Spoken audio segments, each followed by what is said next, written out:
Hey you, it's another beautiful day and I've got my coffee. Let's watch some stuff. The Kentucky Meat Shower was an infamous event that took place on March 3rd, 1876, between 11 a.m. and noon in Bath County, Kentucky.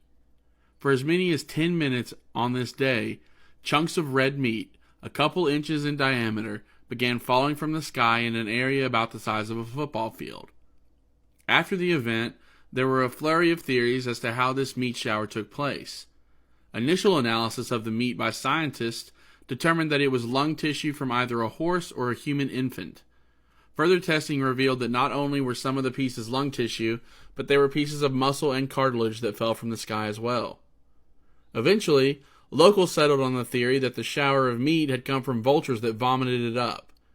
Apparently, vultures expel what is in their stomachs when they feel threatened or need to escape quickly. Apparently, if one vulture does this, then so does the entire flock. So the Kentucky meat shower was thought to have occurred when a flock of vultures vomited meat up together, therefore causing it to seem like it was raining out of the sky. Oddly, a similar event occurred in London just over a week later. How much would it suck if you're like just hanging out with your friends and then one person vomits and then everybody has to vomit? Like, absolutely has to. Like, it's going to happen no matter what. I mean, I understand if one person vomits and a couple of your friends go, ugh, but I mean, like, it's happening. Everybody's doing it. That would suck. But I didn't know that vultures did that. That's crazy. And this is an interesting theory because it happened somewhere else not long after. So, do they think it was the same thing? Do you think it was the same thing? What do you think happened? Do you think that it was vultures, or do you think like a horse swallowed a grenade or something? Let me know. Hey, I just wanted to pop in here for a second and thank you so much for joining me for today's coffee talk. If you're having a good time, maybe you'd consider hitting that subscribe button and come back tomorrow because I'm making a new video every day. I bet you haven't seen these pictures of the Baltimore bridge that collapsed last night. These are the ones that are released, but just wait till I show you the unreleased ones. But first, if you don't know, the Francis Scott Key Bridge collapsed last night in Baltimore, Maryland. So most of the bridge is completely underwater along with all the cars that were on it. You can see the cargo ship back here, but the bridge was 1.6 miles long. If you've seen the video, you know that these were just the pillars that were holding it up, and you saw how easily they also collapsed. Like, I know that it was a shipping container that went into it, but just wait and watch this. But yes, like I said, shipping container, this is what it currently looks like from right next to it in the water. This is the mayor of Baltimore. He said that they are working their hardest to get the cars out of the water, and their biggest concern right now is getting people in the water to get people out of the water. And allegedly there's at least 20 people in the water. And right now it's East Coast in the morning time, and this is what the bridge is looking like. People searching, but this is... We're right next to the Key Bridge. People are saying that their friends are still lost, so I'll keep you posted. This particular video is exactly why I wanted to wait a little while on saying anything about this. I understand conspiracy theories and who's at fault and things like that, but he basically fearmongered. He said that there was cars that were on the bridge that fell into the water, and the traffic had been stopped before the ship hit the bridge. And he also said that there was 20 plus people in the water, when that is not an accurate number as well. And it's really difficult to weed out the people who are fear-mongering versus the people who have a legitimate theory on why this happened. So speaking of legitimate theories, let's move on to the next video. Have you guys heard this yet? This is Angela Chow, and she is the CEO of the shipping cargo container that went into the Francis Scott Key Bridge in Baltimore. The collapse that happened a few days ago? Yeah, so a little over a month ago, she in an accident where her Tesla reversed into a pond. She drowned as her friend stood by and watched. I just find that to be very suspicious. I mean, it could just be me, but she's also the outgoing Senate Minority Leader Mitch McConnell's sister-in-law. Also a interesting piece of information. What do you think? Comment below. I know that wasn't necessarily an entire theory, but it definitely did make you think, didn't it? Certainly made me think when I saw it. And I want to know what you think. Do you think that she ties into this somehow, and how? How does that mean anything? Imagine walking down the street one day and you just randomly see a person's face morph into a demon. Sounds like the beginning to an amazing thriller movie, but no, this is actually happening in real life. Imagine Listen your to this. vision is totally normal, and then one day you see demonic features everywhere on Just people all of a sudden. only. Just like this, what you see behind me. Now that's a reality for a man named Victor Shera. He has extremely rare yet terrifying disorder called Terrifying PMO. is an And understatement. it's commonly known as, or now known because people What didn't a know about it at coincidence. first. The person that is diagnosed with this condition describes some of the distortions that he sees in people's face.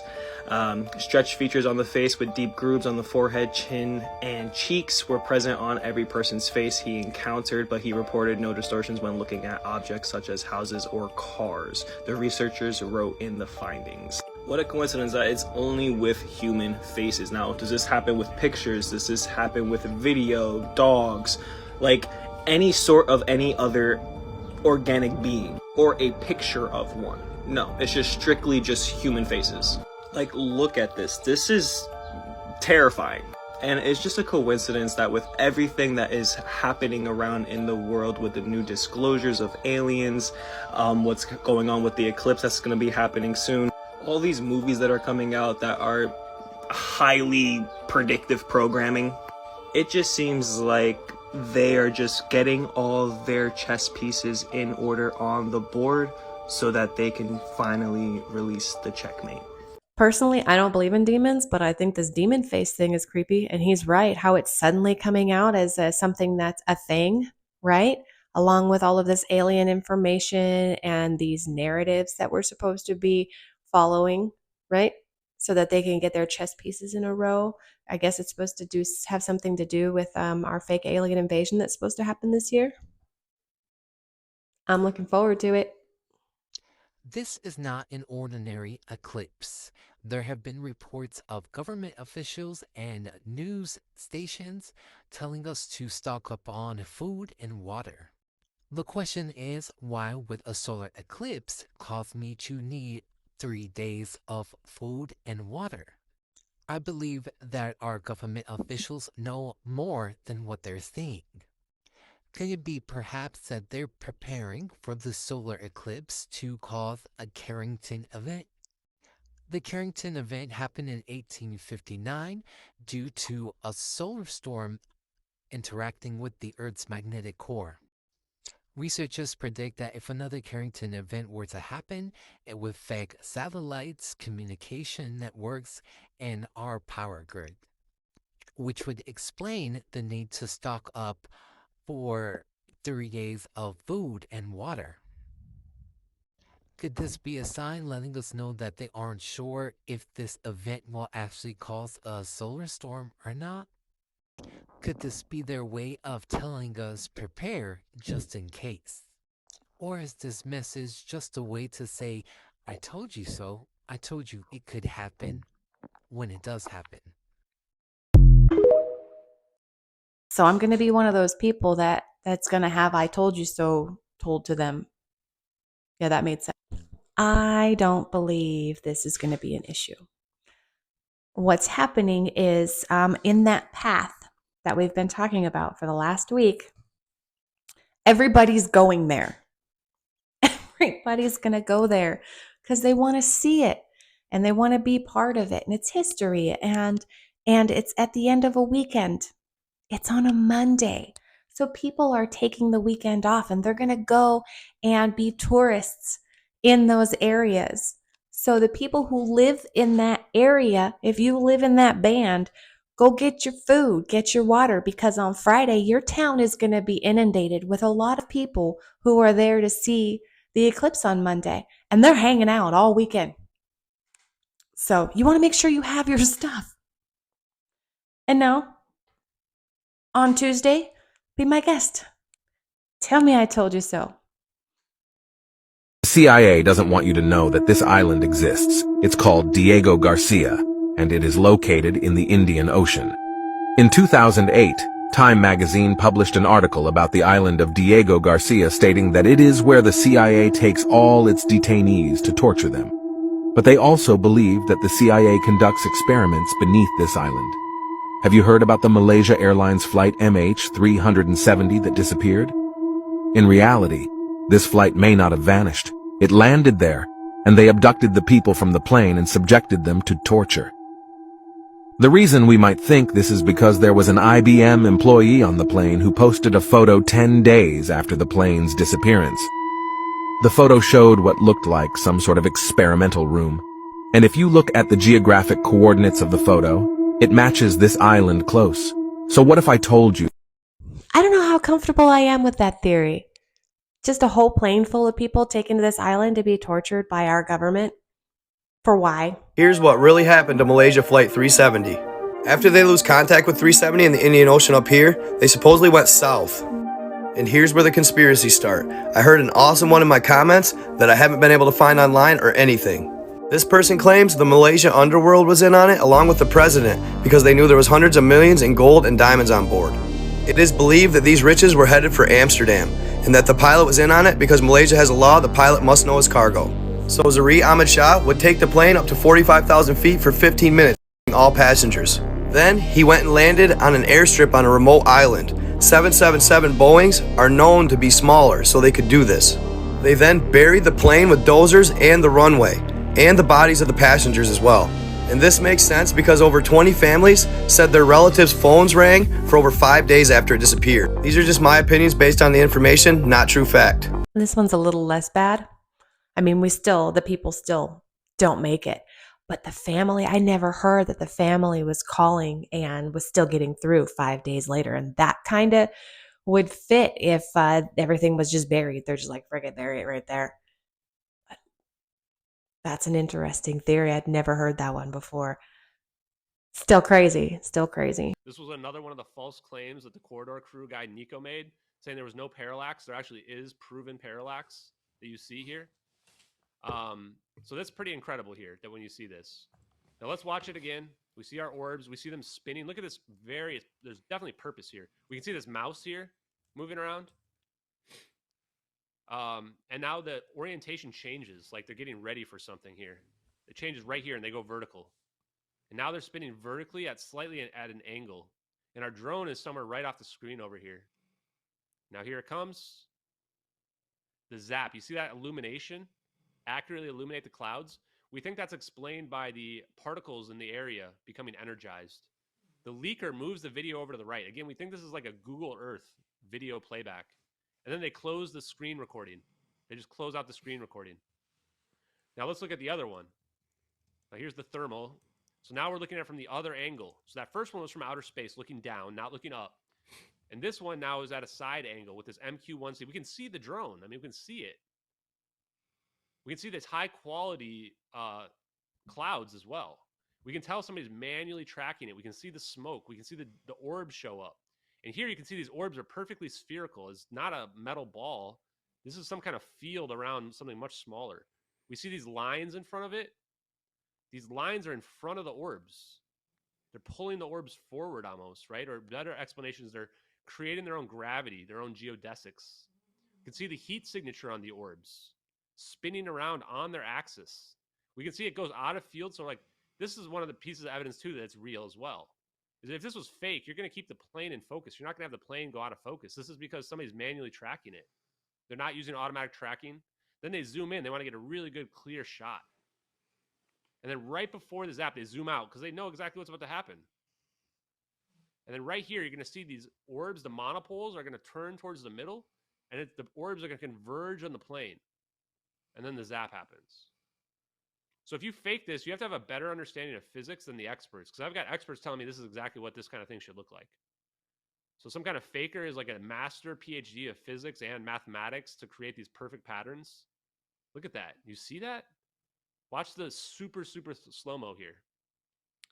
The orbs actually bend in the last frame because we think they're creating a field here. Gravitational lensing. You can watch the orbs spin. and they converge. Look at that converging. The orbs are spinning and they're going to converge these monopoles. And then right in that last frame there, it blurs. Oh crap, I can't get it, but it blurs in the last frame. And that's indication that this plane is accelerating, maybe even accelerating to the speed of light. So pretty wild videos, right? Do we? Yes. Yes, I did go down a rabbit hole. I just started looking into this flight and I couldn't stop. And I thought these 3 videos were super interesting. I'd never seen either of them before. And this last one obviously is my favorite because, you know, me and aliens, I absolutely love aliens, and anything surrounding aliens just kind of piques my interest. And this one in particular, it kind of is a little bit of a happier ending than the other 2. I mean, depending on what you think aliens are going to do with you once they got you. Personally, I don't think it's that bad. So I'm kind of like, yay, they went with the aliens. I think they made it to their final destination. But that's going to be the end of it for me today. Thank you so much for joining me. I really appreciate your time. If there's a topic that you'd like me to look into, please let me know down in the comments and I'll try to get it in one of my next videos. And I hope to see you tomorrow. Have a wonderful day. Here's my cutting room floor. 3, 2, 1.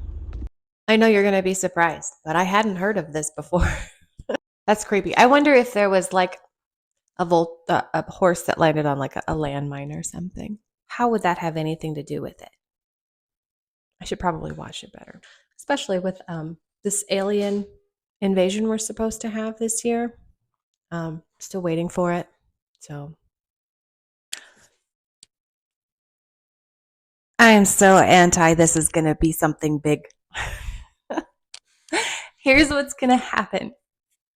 We're going to have a solar eclipse. While all of those people are there, they're going to be eating and drinking up all the food and water. So you people who live there need to have all your stuff ready, because once these people come in, it's going to be like hell trying to go to a grocery store. So just get your water, get some food, have some extra crackers, you'll be fine. I don't like the way that sounds. People were like just hijacked, a whole plane full of people for torture. But why? Just because? I mean, I'm not sick and sadistic and be like, oh yeah, that's what the government does. Well, I kind of am, but not like that. That's rough.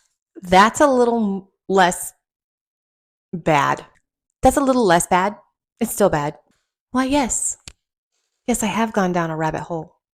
Why, yes. Yes, I have gone down a rabbit hole. If you're still with me, then you know that I've gone down a rabbit hole. And this one has got to be my favorite because you know me and aliens. Plus, it has the potential to have a much happier ending.